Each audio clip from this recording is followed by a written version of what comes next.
नमस्कार, दोपहर के 3 बज चुके हैं। सीधे हाथरस के साथ चित्रा त्रिपाठी। जैसे जैसे दिन चढ़ता हुआ चला जा रहा है, यहाँ पर लोग तो आ रहे हैं परिवार को सांत्वना देने के लिए, लेकिन जो जख्म है उनके, उस पर मरहम लग नहीं पा रहा।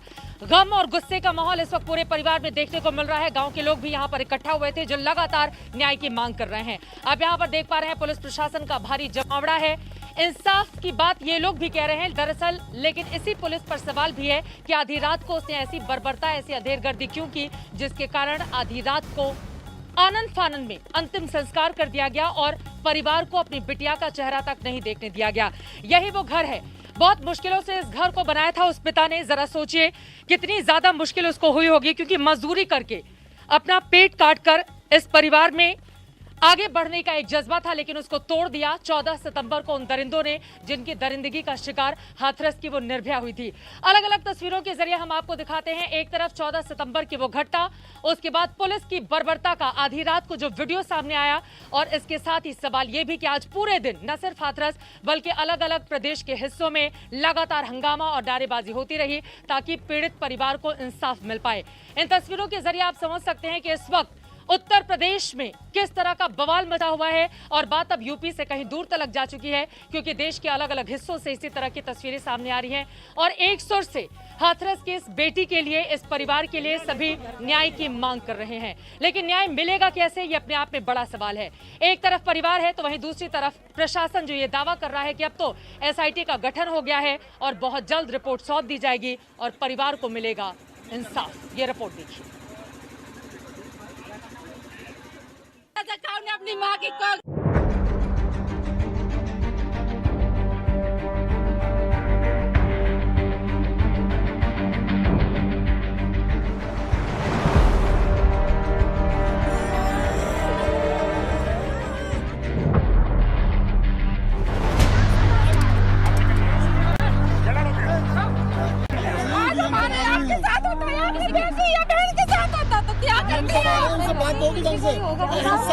रास्ता नहीं है। आज आप एक औरत हैं, आप तो समझ सकती है ना, औरत की मान मर्यादा क्या होती है, सबसे बड़ी एक इज्जत होती है कि नहीं?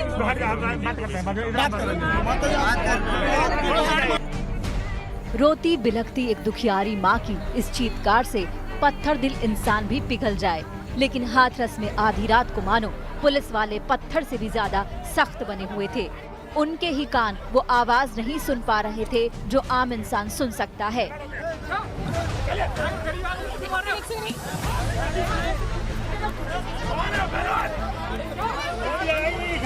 पानी भर जाएगी। आप एक मिनट खड़े होइए, खड़े होकर बात करेंगे तो बात खड़ा करिए और दूर खड़ा तो करिए इनको। पहले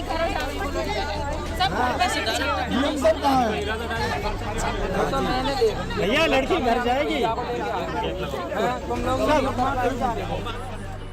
किसी तरह बिटिया की आखिरी झलक देखने को मिल जाए, इसके लिए घर वाले एम्बुलेंस के आगे लौट गए।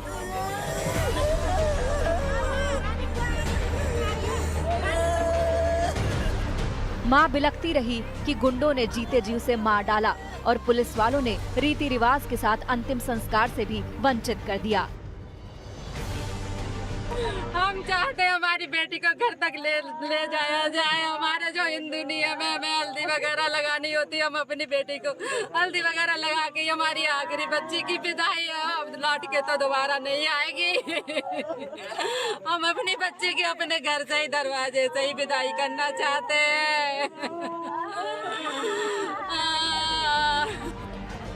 लेकिन इन आंसुओं का पुलिस वालों पर कहाँ असर होना था। वो पहले से तय कर आए थे।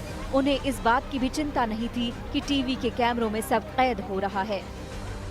जब हाथरस की निर्भया का अंतिम संस्कार हो रहा था, एक पुलिस वाला हंसता हुआ नजर आ रहा था। वो किस बात पर हंस रहा था? कानून की धज्जियां उड़ाने पर या फिर एक गरीब परिवार की बेबसी पर? कोई भी नहीं आएगा। इस घटना का रिपोर्टिंग करने के लिए हम लोग आए हैं। हम लोग जा सकते हैं, नहीं जा सकते हैं अंदर? हम लोग जा सकते हैं, नहीं जा सकते हैं। कॉर्पोरेट कर रहे हैं भाई, आप सामने कुछ हमने कोऑपरेट किया, हम यहाँ तक आ गए, लेकिन यहाँ तक कुछ भी नहीं। सर देखिए, झूठ नहीं बोलना चाहिए ना अधिकारियों को। अगर ऐसा है तो झूठ नहीं बोलना चाहिए कि आप यहाँ तक आ जाएं और उसके बाद हम आपको पूरी व्यवस्था कर देंगे, आपको पूरे विजुअल देंगे। मैं सारे में नहीं आता, अधिकारियों ने क्या कहा, हमसे ये कहा गया है कोई पब्लिक का या फिर कोई भी आदमी, हम तो आपको नहीं जानते ना। साफ लग रहा था कि पुलिस वाले ठान कर आए थे। ना उन्हें गरीब परिवार के आंसुओं की चिंता थी और ना ही मीडिया का कोई डर। आप लोग खड़े, किसी को तो पता होगा क्या है? कोतवाल हो सकता हूँ पर बोल नहीं सकता हूँ मैं। अच्छा, कोई तो बता दे सर, हमको जरा बता दीजिए। जो बोल सकता है वो बोले। नहीं, कौन, ये क्या चल रहा है, इतना बस बता दीजिए सर, बस इतना सा मुझे बता दीजिए, बस मेरी इन्फॉर्मेशन। मैं क्राइम नहीं, अभी आप बोल रहे थे ना कि कुछ और चल रहा है। I don't know. नहीं, अभी मैं आपने बाहर मुझे, से हूँ। नहीं, अभी आपने मुझे बोला कि नहीं बॉडी नहीं है, क्या है सर, बॉडी है कि नहीं है? मेरी ड्यूटी यहाँ पर है आप जी, लोगों को इस बताने मैं के लिए कि आप लोग आगे न बढ़े। बस मैं आगे नहीं बढ़ रही हूँ, आप मुझे बता दीजिए क्या चल रहा है। आप इस बारे में डीएम साहब से क्या चल रहा है सर? दिल्ली के सफदरजंग अस्पताल में मौत के बाद पुलिस शव को लेकर हाथरस पहुंची।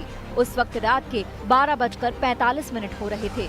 एम्बुलेंस के पहुंचते ही लोगों ने विरोध प्रदर्शन शुरू कर दिया। देखिए किस तरह लोग एम्बुलेंस को घेर कर खड़े हैं और पुलिस जबरदस्ती कर रही है। आखिरकार पुलिस ने वही किया जो पूर्व नियोजित था। सड़कों पर घेरा बनाकर लोगों को रोक दिया गया और चंद पुलिस वालों ने गैंगरेप पीड़िता का अंतिम संस्कार कर दिया। फैमिली की परमिशन के बिना, फैमिली प्रेजेंस के बिना लड़की की, हाथरस की जो रेप विक्टिम है, उनकी बॉडी को यहाँ लाया गया। और आप मेरे पीछे देख सकते हैं, मैं एक बार कैमरा पर्सन वकार को भी कहूंगी कि दिखाएं कि ये जो जल रहा है ये लड़की की बॉडी है।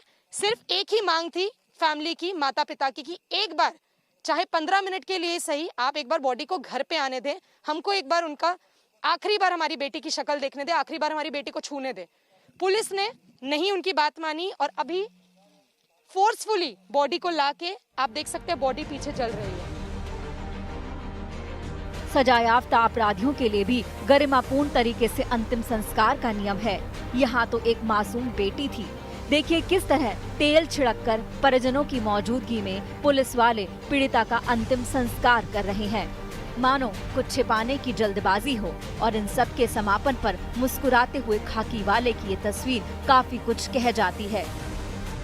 अभिषेक आनंद, राजेश सिंगल, तनुश्री पांडे और चित्रा त्रिपाठी, हाथरस आज तक। परिवार के साथ क्रूरता है ये, और इसके लिए जिम्मेदार कौन है इन तस्वीरों में आप देख सकते हैं। न सम्मानजनक जिंदगी उस बच्ची को जीने दिया गया और जब अंतिम संस्कार की बारी आई तो खूब खाकी वर्दीधारी ही इस तरह का बर्ताव करते नजर आए, जिसकी वजह से वो सवालों के घेरे में है। इसी पर बातचीत करने के लिए आपको बता दें, योगी सरकार ने एसआईटी का गठन किया है। 3 सदस्यीय ये एसआईटी 7 दिनों में रिपोर्ट सौंपेगी और प्रधानमंत्री नरेंद्र मोदी ने खुद हाथरस की इस जघन्य घटना पर उत्तर प्रदेश के मुख्यमंत्री योगी आदित्यनाथ से बातचीत की है। इसके बारे में और ज्यादा जानकारी के साथ शिवेंद्र श्रीवास्तव सीधे हमारे साथ लखनऊ से जुड़े हुए हैं और अभिषेक आनंद हमारे साथ हाथरस से ही जुड़ चुके हैं, उनके पास हम चलेंगे। लेकिन उसके पहले आपको जल्दी से दिखा देते हैं कि इलाके के एसडीएम ने बीती रात जो कुछ भी यहाँ पर हुआ उसको लेकर क्या कुछ कहा गया है और परिवार की ओर से पिता ने क्या लगाए हैं आरोप। सुनिए।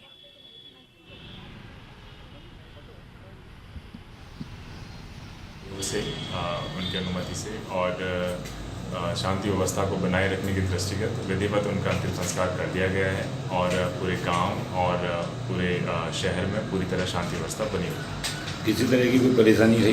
नहीं, किसी तरह की कोई अड़चन नहीं आई। सभी को समझाया गया और सभी लोगों ने इसमें पूरा सहयोग किया और किसी तरह की कोई इसमें दिक्कत नहीं। उन्होंने पहले से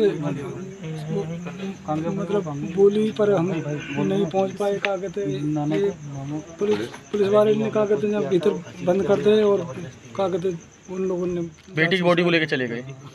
तो आपने बॉडी देखी थी? आपकी बेटी की बॉडी है? नहीं। किसकी बॉडी लग रही थी आपको? अब जी ना मालूम कौन की। अंतिम संस्कार का बॉडी घर ही ना ले जाने दे रहे ना, किसी को शक्ल दिखाने दे रहे है ना। हम सुबह से भूखे पड़े, हमारे आधे रिश्तेदार तो लौट के चले गए, बोले कि सुबह आएंगे। अब ये घर ही ना ले जा रहे, शमशान ले जा रहे सीधे। ये असंवेदनशीलता की पराकाष्ठा है जो देखने को मिल रही है हाथरस में। परिवार से ये अधिकार क्यों छीना गया, सभी एक सुर से यही सवाल पूछ रहे हैं। सीधे रुक कर लेते हैं लखनऊ का। लखनऊ से लगातार इस पर खुद सरकार की निगाहें हैं और इस पूरे मामले में एसआईटी का गठन किया गया है। शिवेंद्र, अब आपसे जानना चाहेंगे, 7 दिनों के भीतर एसआईटी से रिपोर्ट देने के लिए कहा गया है, लेकिन परिवार के आरोप गंभीर हैं। सबसे पहले तो इस बात का जवाब देना चाहिए यहाँ की प्रशासन और पुलिस को कि आधी रात को जो अंधेर गर्दी इस जगह पर दिखाई गई उसके लिए जिम्मेदार कौन है और क्या उसके खिलाफ कार्रवाई की जाएगी या फिर नहीं, क्योंकि यहाँ पर जबरदस्त गुस्सा इस बात को लेकर देखने को मिल रहा है। शिवेंद्र,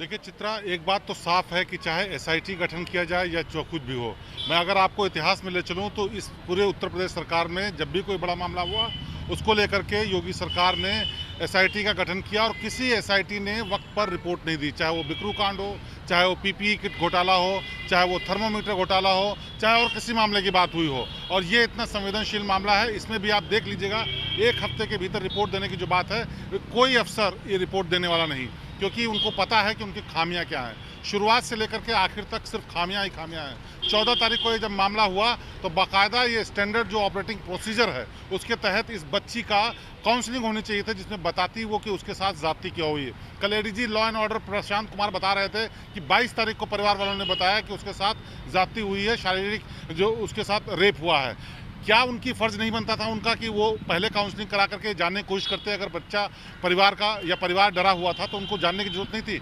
8 दिन तक सिर्फ इसलिए मामले को दबाए रहे ताकि किसी तरीके से मामला दब जाए और इस बच्ची की अगर जान बच जाती है तो उन सबकी खाल बच जाएगी। लेकिन हकीकत ये थी कि सियासत इस पर जब शुरू हुई उसके बाद जो है उनकी आंखें खुली और उसके बाद उन्होंने आनंद फानन में मुकदमा दर्ज किया और सारी जिम्मेदारी परिवार पर डाल दी कि उन्होंने नहीं बताया।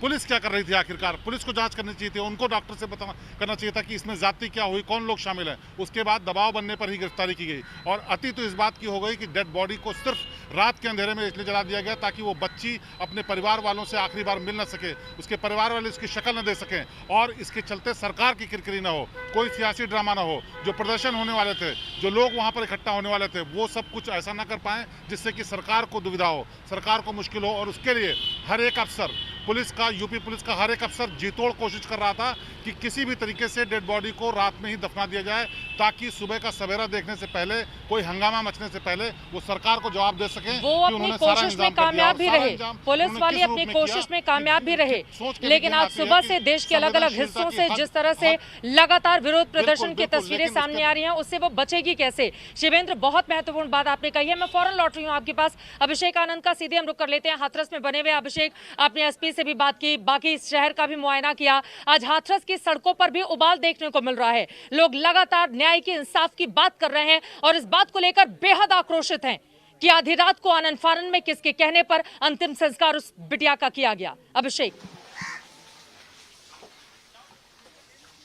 जी बिल्कुल चित्रा, आपने कहा कि पुलिस अपने इस मकसद में सफल रही, लेकिन हम भी पीछे नहीं हटे और हम भी वहीं डटे रहे ये दिखाने के लिए कि परिवार का कोई भी शख्स, उस बिटिया के परिवार का कोई भी शख्स वहां शमशान घाट पर मौजूद नहीं था। उनकी गैर मौजूदगी में ये दाह संस्कार किया गया। ये जो घटनाक्रम घटित हुआ है रात में, इससे लोग गुस्से में हैं। पूरे हाथरस में कई जगहों पर लोग सड़कों पर हैं। पूरे क्षेत्र में पूरे अधिकारी जो हैं, आला अधिकारी, पुलिस के हों, प्रशासन के हों, वो लाव लश्कर के साथ घूम रहे हैं। घूम करके छोटे छोटे जगहों पे जो प्रदर्शन हो रहे हैं वहां लोगों को समझा बुझा करके वापस भेजने की कोशिश कर रहे हैं। छोटे छोटे सड़क जाम करने की घटनाएं भी सामने आ चुकी हैं और ये सब कुछ हो रहा है चित्रा उसी वजह से जो रात में पुलिस ने यहाँ पर ज्यादती की है। अपनी जो मासूम के साथ, जिसके साथ दरिंदगी हुई है, उसकी माँ को उसकी आखिरी बार शक्ल तक नहीं देखने दी ताकि सुबह कोई सियासत ना हो। लेकिन अब जो किया है वो सबके सामने है और उसका नतीजा उनको बहुत ही जल्द देखने को मिल सकता है। चित्रा, बिल्कुल, क्योंकि परिवार की यही मांग है कि जो दोषी पुलिस प्रशासन के अधिकारी हैं उनके खिलाफ कार्रवाई की जाए और लगातार यहां से ये आवाज बुलंद हो रही है। और बात अब हाथरस से बहुत दूर निकल चुकी है क्योंकि उत्तर प्रदेश के अलग अलग हिस्सों से होते हुए अब पूरा देश उबल रहा है इस पूरे मामले पर। फिलहाल आपको बताएं, प्रधानमंत्री नरेंद्र मोदी का फोन आता है योगी जी के पास। योगी जी अपने मंत्रियों को सीधे निर्देशित करते हैं पीड़ित परिवार से मुलाकात करने के लिए और यहाँ पर मंत्री जी पहुंचते भी हैं, लेकिन उन्हें विरोध का सामना करना पड़ता है। उनसे हमने बातचीत की है, सुनिए परिवार को इंसाफ की मांग को लेकर मंत्री जी की ओर से दी गई है क्या सफाई। लोग बहुत ज्यादा गुस्से में हैं और इस वक्त मंत्री जी आए हुए हैं परिवार को सांत्वना देने के लिए। सर, बीती रात जिस तरह से अंतिम संस्कार किया गया उसको लेकर बहुत ज्यादा गुस्सा है इस समय। पीड़िता के परिवार ने ही रस्म रिवाज के हिसाब से दाह संस्कार किया है और जहां इस तरह का जो आपका प्रश्न है, इन सारे विषयों को लेकर सरकार ने एसआईटी का गठन किया है गृह सचिव की अध्यक्षता में वो 1 सप्ताह में रिपोर्ट देकर जो भी अगर इस तरह का कोई विषय आएगा तो उसकी जांच आएगी, उसमें जांच रिपोर्ट के आधार पर आगे कार्रवाई की जाएगी। लेकिन लोग कह रहे हैं कि जबरन पुलिस वालों ने ही आग लगा दी, चेहरा तक बेटी का नहीं देखने को दिया गया। नहीं, ऐसा नहीं है। डेड बॉडी घर पे लाई गई थी जैसी मुझे सूचना है, और विधि विधान से ही दाह संस्कार हुआ है। लेकिन परिवार के मन में जो प्रश्न है या आपने जो प्रश्न उठाए हैं उनके लिए एसआईटी की गठित की गई है उत्तर प्रदेश सरकार ने गृह सचिव की अध्यक्षता में। वो 1 सप्ताह में रिपोर्ट देगी, जो भी दोषी होगा कार्रवाई करेंगे। क्या आप यहाँ आने में देरी हो गई, इस वजह से इतना गुस्सा देखने को मिल रहा है? आप भी जेल रहे हैं, लोग किस तक कदर नाराज हैं सरकार से? हम लोग संपर्क में थे और उसे बेहतर इलाज की व्यवस्था की गई, और पीड़ित परिवार की तरफ से जिस प्रकार की विधिक कार्रवाई की अपेक्षा की गई वो कार्रवाई की गई है।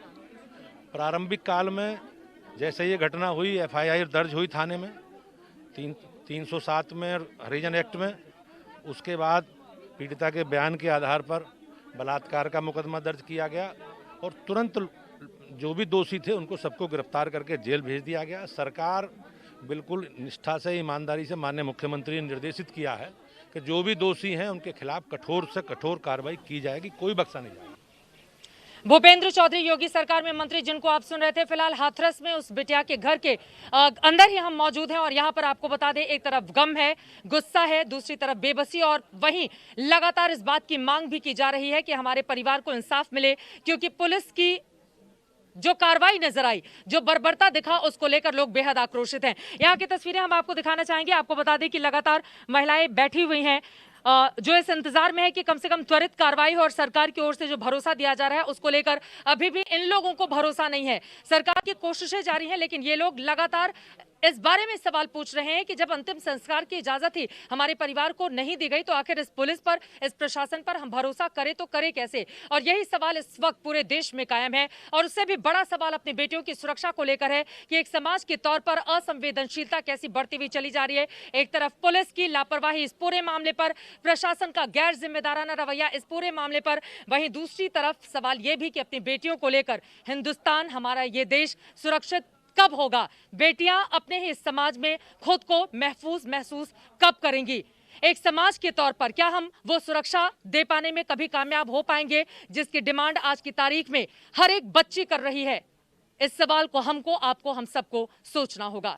इसी के साथ एक छोटे से ब्रेक के लिए हम रुकेंगे, लेकिन इस बड़ी खबर पर लगातार आज तक की नजर बनी रहेगी। पूछता है आज तक सीधे ग्राउंड जीरो से, निर्भया इस देश में आखिर कब तक? देखते रहिए आज।